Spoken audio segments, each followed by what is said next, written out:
de noviembre, continuará con las entrevistas personales de los postulantes en el marco de la convocatoria 006-2025, Junta Nacional de Justicia. En tal sentido, se invita a la postulante Araceli Isabel Ramos Choque, postulante a la plaza de Juez de Paz Letrado Laboral de Lima, del Distrito Judicial de Lima. Por favor, sírvase tomar asiento. Gracias.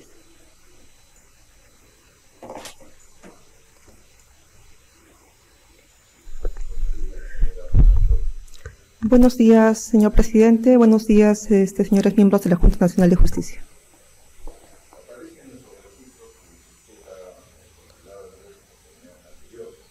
Sí.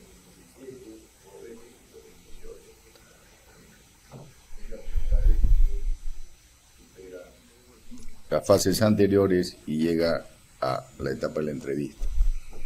Díganos, ¿por qué tendríamos en esta oportunidad que nombrarla? Bueno, sí, doctor, solamente una precisión. De esas 3 oportunidades que aparecen registradas, hay una en la que hay un desistimiento y hay 2 que en efecto sí no aprobé el examen de conocimientos, pero básicamente por una cuestión de gestión de tiempo. Estaba también cursando otros estudios y además el trabajo que no me permitía o no me daba yo el tiempo para poder, digamos, dedicarle, ¿no?, la debida atención para poder llegar a, como en esta etapa, como en este proceso, a la etapa de entrevista y tener la posibilidad de ser nombrada en aquella oportunidad. ¿Cuáles son las virtudes o condiciones personales, personalísimas, que debería tener, según su juicio, un magistrado? La corrección. Debería de ser un juez correcto, no solamente serlo, sino también en apariencia, ¿no? Integridad, independencia y la diligencia y la capacitación para estar preparado permanentemente, ¿no? ¿Le parece a usted que un magistrado debería poseer habilidades blandas? Sí, tiene que poseer habilidades blandas. ¿Usted cuáles posee? El trabajo en equipo, el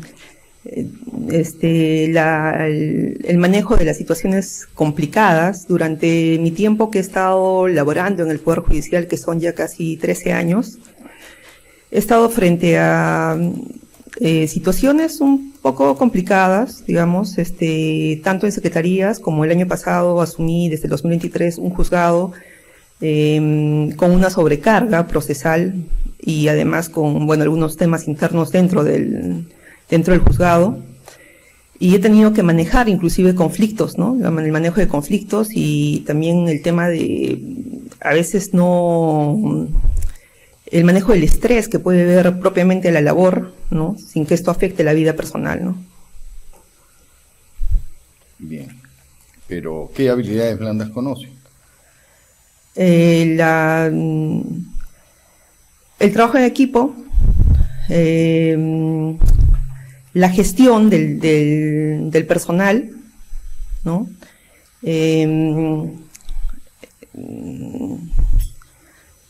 Digamos que en esencia me parece que digamos que para el trabajo sería de magistrado, digamos, para el cargo serían esas 2. Bueno, hay empatía, inteligencia también, emocional, ¿no es cierto? Sí, también. Liderazgo, etc. Buenos días, doctora. Buenos días, doctor.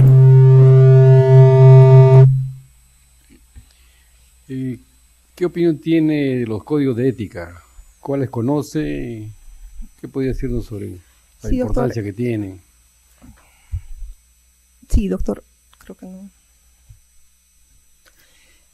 Bueno, uno de los códigos de ética que marcan, digamos, que son como una guía de la conducta de los jueces, es el Código de Bangalore, ¿no?, que establece exactamente 5 principios.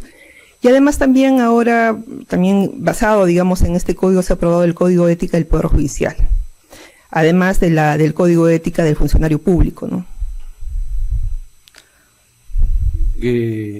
¿Ahora se ha aprobado el Código de Ética del Poder Judicial? No, esa es una imprecisión, no, es el Código de Ética del Poder Judicial. Y hace una semana se ha publicado el Código de Conducta del Poder Judicial, ¿lo ha visto? No he tenido oportunidad de revisarlo. ¿Y alguna vez ha revisado, ha escuchado usted el código Iberoamericano de Ética Judicial? Sí, no lo tengo al detalle, pero sí he revisado, sí he podido, digamos, revisar algo de ello, ¿no? ¿Cree que son importantes o no? Me parece que es una guía, ¿no?, de conducta que debería de observar, digamos, un magistrado, ¿no? Que debe de ser como el parámetro que debe de seguir. Me parece que esa es la función, digamos, de esos códigos. Buenos días nuevamente, Buenos días, señorita doctor. Ramón Choque. A propósito de la pregunta del presidente Ríos sobre habilidades blandas, usted hizo mención a su gestión en el despacho y mencionó dos situaciones que me imagino las habrá planteado como emblemáticas, ¿no?, o conflictivas. Hizo mención a una sobrecarga laboral, pero también dijo temas internos, ¿no? No especificado. En todo caso, a mí me gustaría saber cuáles son esos temas internos y cómo los resolvió. Sí, doctor. Básicamente era el tema con el atraso de una secretaría. Pasa que estos juzgados funcionan con 3 secretarios que conocen la calificación, trámite y ejecución, y en el juzgado en el que yo me desempeñaba, con un asistente de juez y un asistente proyectista, ¿no?, que ayudaba en la proyección de las sentencias y algunas otras resoluciones. Una de estas secretarías tenía una sobrecarga que, para la fecha que yo asumí, que fue en noviembre del 2023, llegué a advertir expedientes que estaban atrasados desde el 2020 y que no tenían ningún tipo de impulso. Entonces, no solamente era sobrecarga, sino también subcarga, ¿no? Entonces, no digamos que eso perjudicaba, digamos, al juzgado, porque no se sabía la realidad de este juzgado. Eso eran expedientes que estaban paralizados, que no tenían ningún tipo de impulso, que estaban pendientes de que se emita una resolución. Bueno, cuando yo asumí el despacho, lo primero que hice fue reunirme, digamos, con todo el personal y explicarles cuál era mi metodología de trabajo, qué esperaba yo de ellos y a qué me comprometía yo, ¿no? Y cuál era, digamos, la situación y qué exigía de todos nosotros, que en ese momento exigía redoblar esfuerzos y trabajar realmente bastante con disciplina, ¿no?, y con rigurosidad para la emisión de las resoluciones.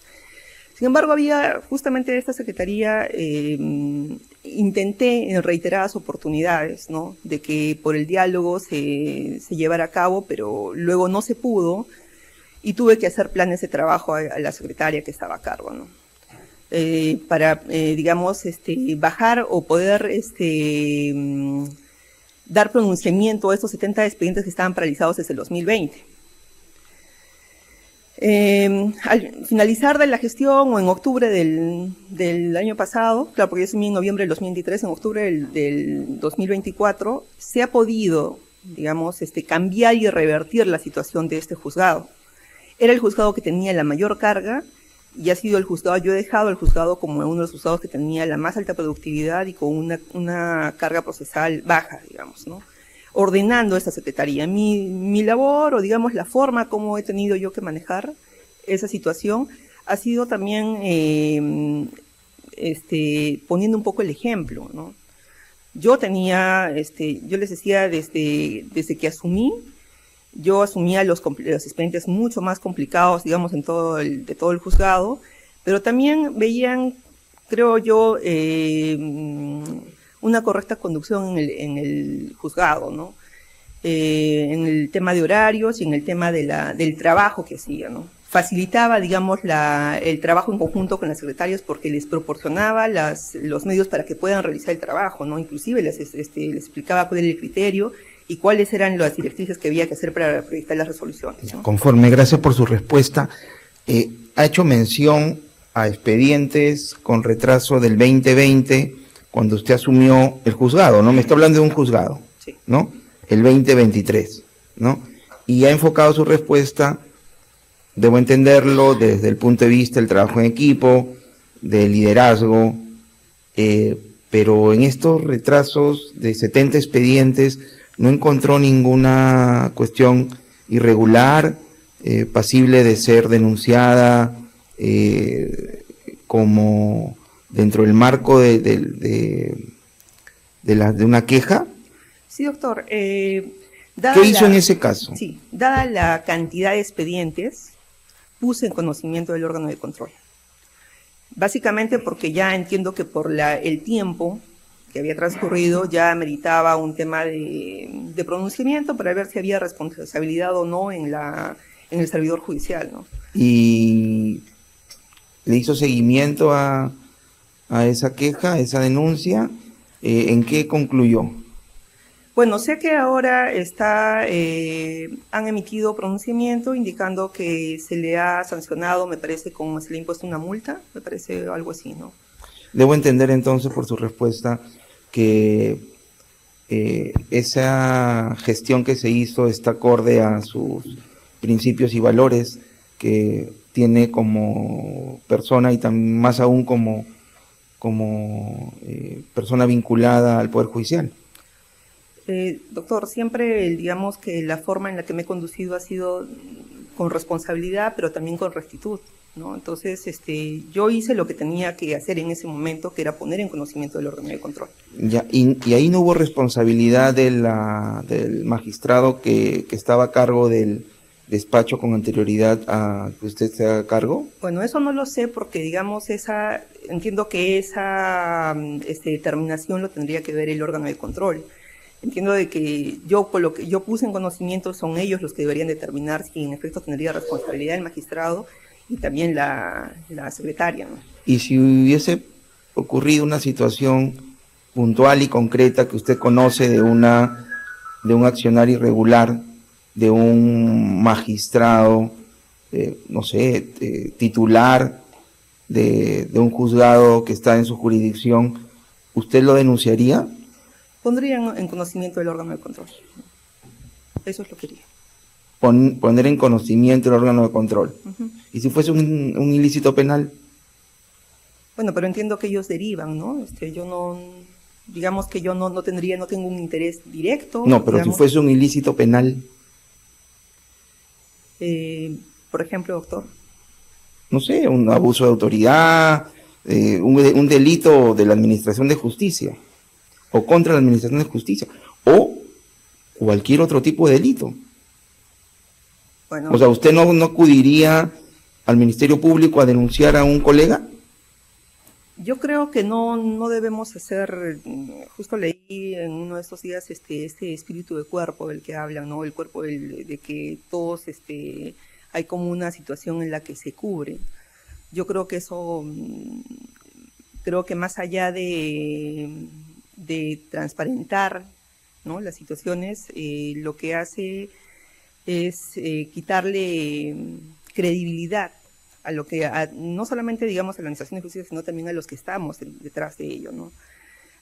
Sí, si tendría que ser una situación así, tendría que poner en conocimiento. Lo he hecho ya, digamos, en una instancia administrativa, poniendo en conocimiento del órgano de control, pero si hay una situación que amerite, no tendría otra situación que, digamos, poner en conocimiento de las autoridades que corresponden. Muchas gracias por su respuesta. Está bien, doctor. Señor presidente, por intermedio, señorita Ramos Choque Araceli. Buenos días, doctor. Buenos días, ¿cómo está? Veo que usted tiene una maestría en Derecho Constitucional. ¿Concluida o ya con grado de maestra? No, doctor, está concluida y estoy ya he presentado el proyecto de tesis y todavía estoy Ok, digamos, pero ya está trabajo. concluida. Sí. Muy bien. Entonces, ¿usted me podría decir cuántas constituciones ha tenido el Perú en su etapa republicana? 12, doctor. 12. Y si contamos con el virreinato, en el virreinato hubo una constitución que se juró acá en el Perú y terminó con la Santa Inquisición. ¿Se acuerda de esa constitución? ¿Ley de Indias? No, la de Cádiz. La Constitución de Cádiz. Sí. Dígame, ¿usted cree cuál sería para usted la importancia de la primera constitución política del Perú? ¿Por qué sería importante? Lo más breve, o sea, lo que usted considere ¿por qué considera que sería importante esa primera constitución? Bueno, porque de alguna forma es la Constitución de 1823, me parece, ¿no? va a pone, digamos, formaliza, digamos, en un texto los derechos, ¿no? Obligaciones que tenemos los ciudadanos, ¿no? Básicamente eso, ¿no? Básicamente eso. Ok, listo. Es todo, señor presidente. Sí, presidente, gracias. Doctora Ramos, aprovechando Buenos días, sus doctor. estudios de Derecho Constitucional y que está postulando a la plaza de juez de paz letrado laboral, quiero hacerle una pregunta. ¿Existen los derechos adquiridos en materia laboral?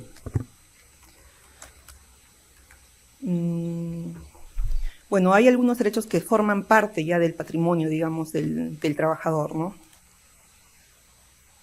Por ejemplo, digamos, en un tema de